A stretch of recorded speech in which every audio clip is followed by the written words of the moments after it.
Hola, ¿qué tal amigos de YouTube? Hoy voy a explicar mi proyecto de dinámica que consiste en realizar el análisis cinemático de una torre grúa. Mi nombre es Sergio Esteban Vargas Hilarión y soy estudiante de la Universidad Santo Tomás. Voy a explicarles, voy a nombrar tres tipos de grúa, solamente tres ya que existen muchos más. Esta es la grúa torre fija, que como su nombre lo indica, es fija y funciona ya sea con contrapesos o con un empotramiento varios metros en el suelo. Esta es la grúa torre desplazable que funciona con contrapesos, se equilibra con contrapesos y se desplaza mediante rieles. Esta grúa tiene limitada la carga que puede soportar, ya que no tiene la misma estabilidad que una grúa torre fija. Puede perder su equilibrio y podría caer.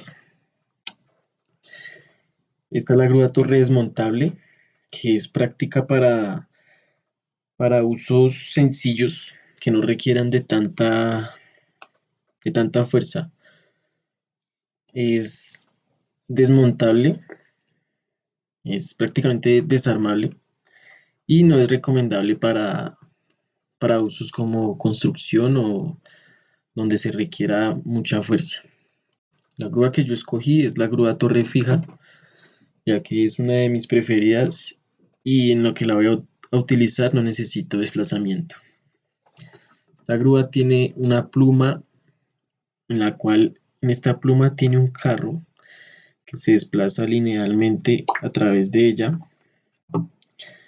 El carro tiene un gancho que desciende o asciende con la carga y además tiene una velocidad y una aceleración angular.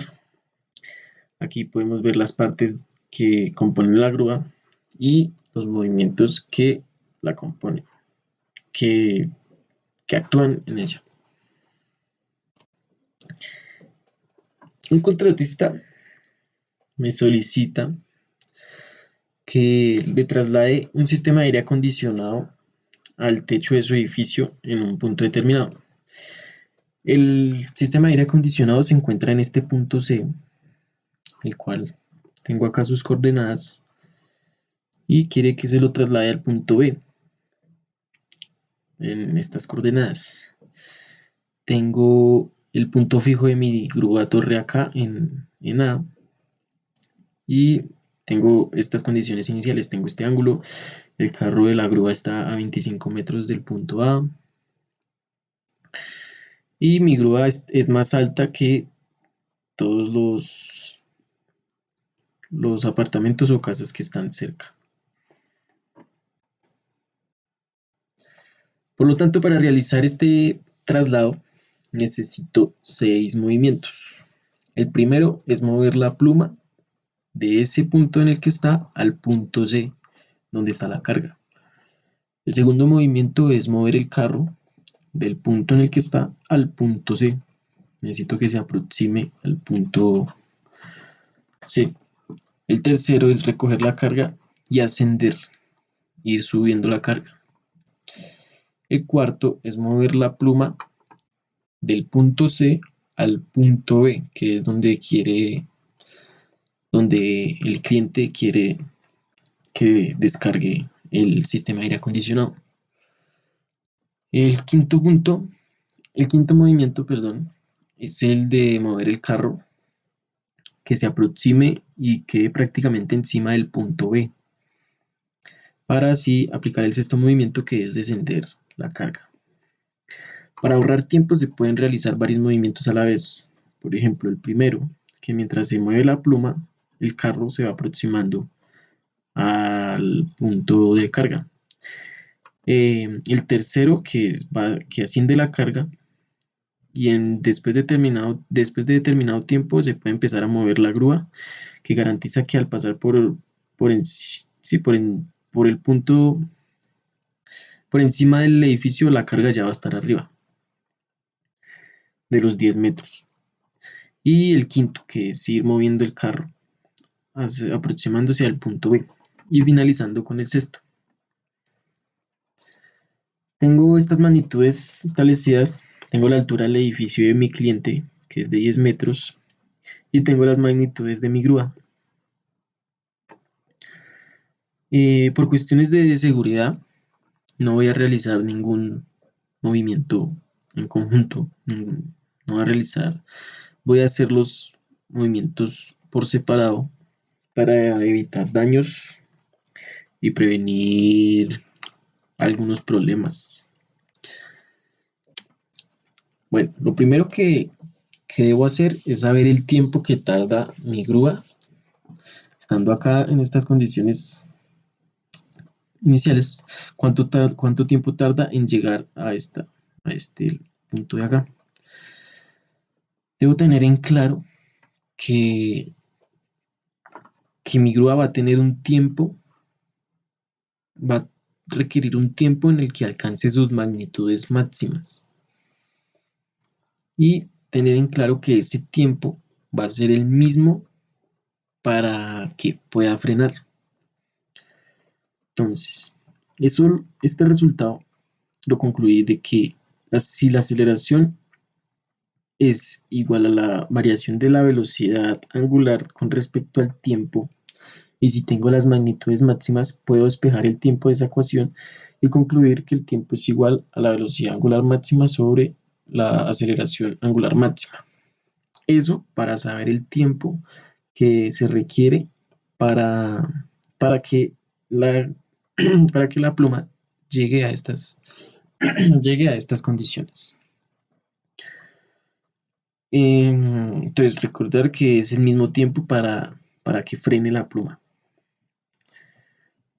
Entonces, tengo esos dos tiempos, pero también necesito el tiempo en el que la grúa anda en esas magnitudes constantes. ¿Eso cómo lo puedo encontrar? Con el ángulo, el desplazamiento angular que, que anda en esas magnitudes máximas. Porque el desplazamiento angular también se divide en tres fases.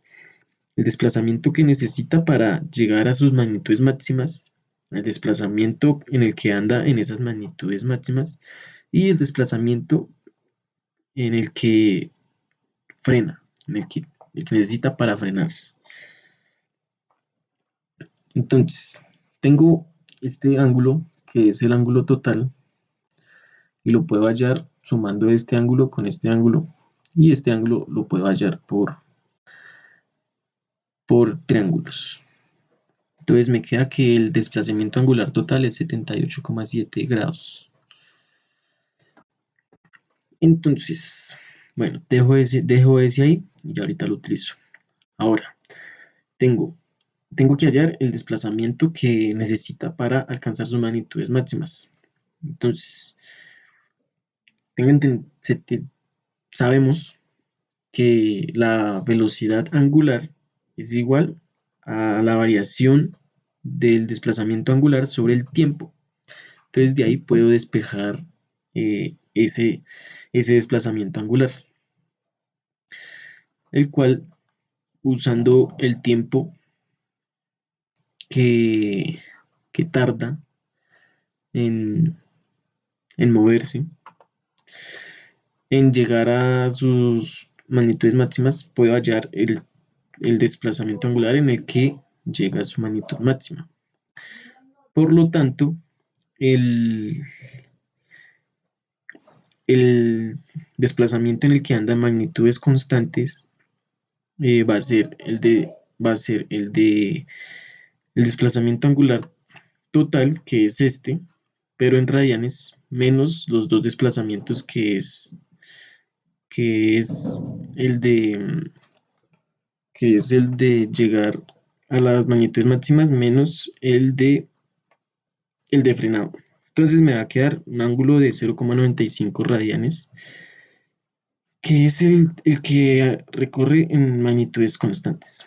Por lo tanto, con este ángulo ya puedo hallar el tiempo en el que anda en magnitudes constantes. Entonces me da 4,52 segundos. Entonces, para hallar el tiempo total del movimiento, sumo cada segundo, cada lapso de tiempo, y me da 8,52 segundos. Lo segundo que debo hacer es determinar el tiempo que tarda el carro en llegar al punto de carga. Este, al igual que la pluma, tiene un tiempo en el que alcanza sus magnitudes máximas. Entonces yo sé que si la aceleración es igual a la variación de la velocidad con respecto al tiempo, para hallar el tiempo en el que llegan a esas magnitudes máximas, como las dos son máximas, puedo despejar el tiempo y me da 15 segundos. Ese sería el tiempo en el que tarda en llegar a las magnitudes máximas. Por lo tanto, va a ser el mismo tiempo que requiere para frenar.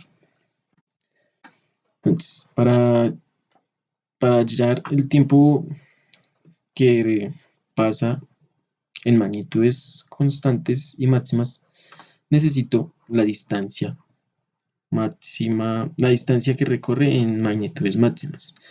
Entonces, para eso necesito la distancia en la que aumenta la velocidad.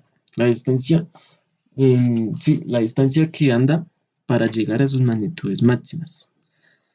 Por lo tanto, si la velocidad es igual a la variación del tiempo, a la variación de la distancia con respecto al tiempo, puedo despejar la distancia y hallar la que se necesita para llegar a las magnitudes máximas. Por lo tanto, esta va a ser igual a la de frenado. Entonces, ya teniendo estas dos, simplemente se suman y se la resto y le resto esa distancia a la distancia total. La distancia total es la diferencia de 25 con 12,62, el cual es el radio de la pluma hasta el punto C. Entonces, esa diferencia es lo que tiene que desplazarse, menos estas dos distancias, y me da 11,38. Esta sería la distancia que anda a magnitudes constantes. Por lo tanto, ya puedo hallar el tiempo que se emplea mientras anda en magnitudes constantes, y da 341,74 segundos.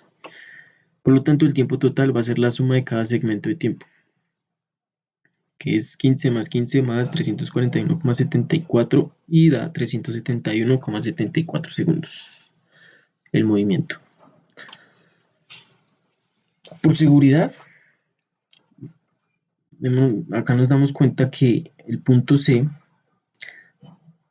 este es el punto de carga, ¿no?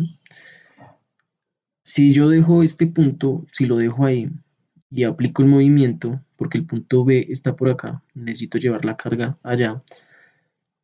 Si hago este movimiento, existe la posibilidad que de pronto con un ventarrón, con cualquier cosa, puede chocar, porque pasa bastante cerca del edificio. Entonces la carga podría chocar con el edificio y podría ocasionar daños. Y la gente podría asustarse. Entonces, para evitar eso, hago que el carro se aleje del punto A 1 metro. Este metro es la distancia que, que tarda en llegar a a magnitudes máximas e instantáneamente empieza a frenar. Esa distancia es 1 metro. Entonces lo alejo 1 metro y ahí ya pues tengo más espacio y puedo, pues, la gente que está acá en el edificio puede estar tranquila.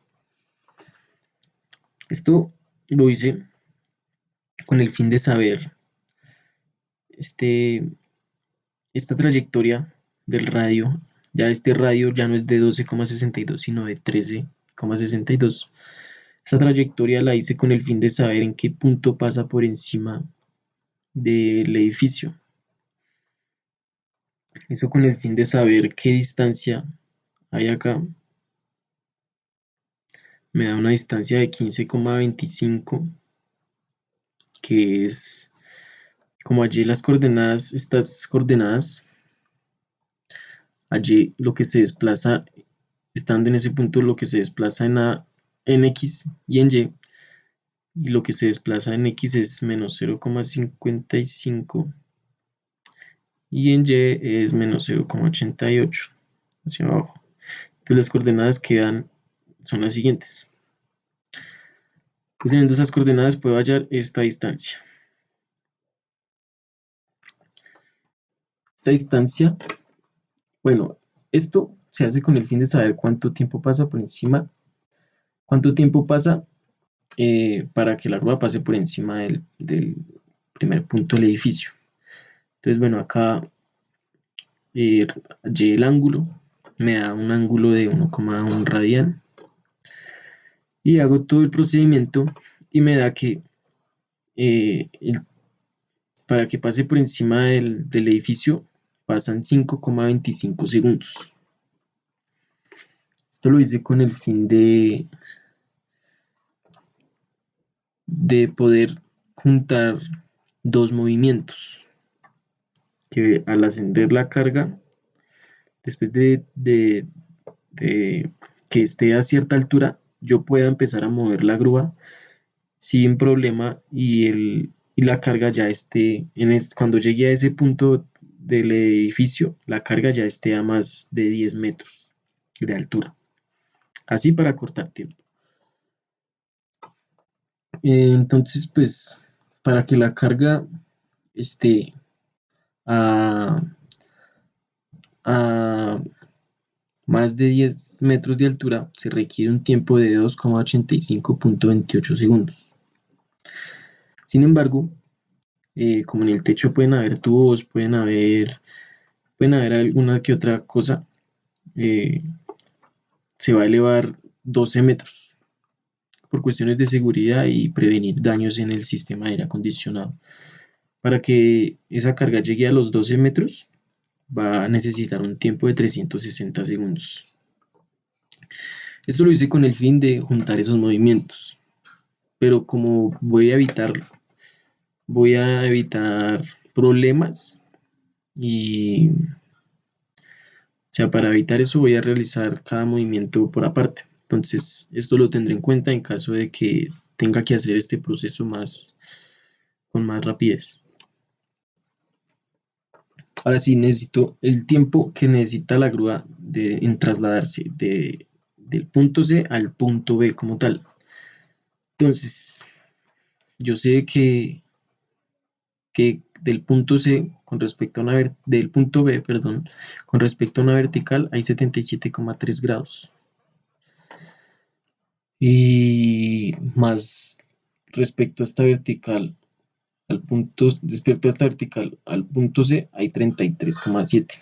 Por lo tanto, la suma de esos dos va a ser el recorrido total de, de ese desplazamiento, que es 11,01 grados, que en radianes sería 1,93.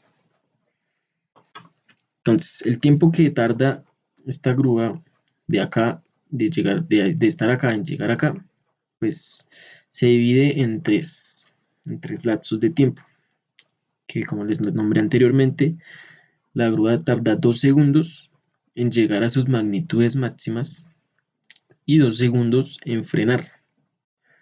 Por lo tanto, va a tener un tiempo en el que ande en sus magnitudes máximas. Entonces, bueno, esto lo dejo ahí y paso a los ángulos, porque necesito el ángulo que recorre en magnitudes máximas para poder hallar el tiempo en el que anda en magnitudes máximas. Entonces, el ángulo mientras llega a sus magnitudes máximas es de 0,42 grados, radianes, perdón. Y va a ser el mismo para el ángulo de frenado. Por lo tanto, el ángulo que recorre en velocidad constante va a ser la diferencia del ángulo total menos los dos ángulos en los que aumenta y frena. Entonces da 1,09 radianes. Ese sería el ángulo que anda en magnitudes constantes y máximas. Por lo tanto, el tiempo transcurrido en esas magnitudes máximas va a ser ese ángulo sobre la velocidad angular y da 5,22 segundos.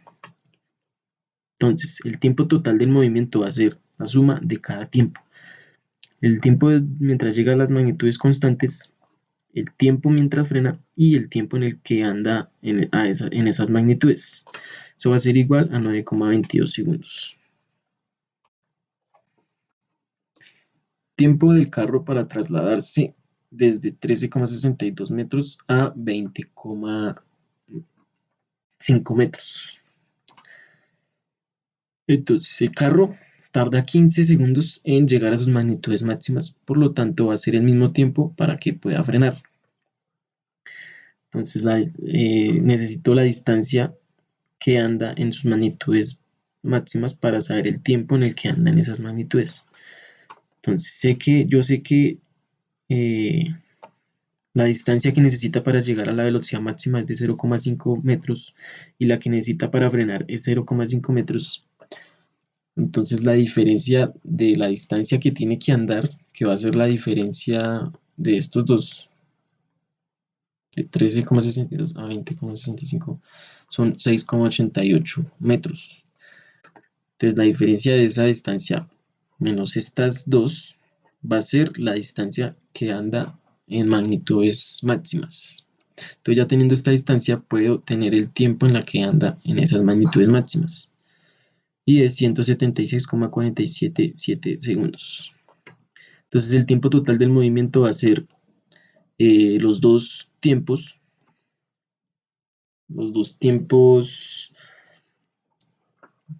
en los que acelera y frena, más el tiempo en el que anda a magnitudes constantes, que va a ser de 206,477 segundos. Entonces ya queda solamente el movimiento de descenso de la carga, que como estaba a 12 metros, pero el edificio es de 10 metros, simplemente va a tener que bajar 2 metros. Pero de esos 2 metros sabemos que 1 metro es requerido para acelerar y frenar. Entonces, a magnitudes máximas simplemente va a haber una distancia de 1 metro. Entonces, el tiempo en magnitud máxima es de 30 segundos. Entonces, el tiempo total de ese movimiento es 15, el de mientras acelera, mientras frena, el constante, y eso da 60 segundos. Entonces, en conclusión, para que la pluma llegue al punto C, tarda 8,52 segundos. Para que el carro llegue al punto C, tarda 371,74 segundos. Para que el carro se aleje 1 metro del punto A, tarda 30 segundos. Para ascender la carga, tarda un tiempo de 360 segundos. Para ascenderla los 12 metros. Para que la pluma se desplace del punto C al punto B, tarda 9,22 segundos. Para que el carro se traslade hasta el punto B, tarda 206,477 segundos. Y para descender la carga a 2 metros, tarda 60 segundos. Entonces, como había acordado realizar cada movimiento por separado, simplemente voy a sumar cada tiempo y así obtendré el tiempo total del traslado del sistema de aire acondicionado. Eso me da un total de 1045 segundos, 957, que en minutos serían 17,43. Entonces, yo soy capaz de hacer este traslado en un lapso de tiempo relativamente corto y podría hacerlo más corto. Pero por cuestiones de seguridad, es preferible hacerlo cada movimiento por separado. Espero haber sido bastante claro y hasta una próxima oportunidad. Muchas gracias.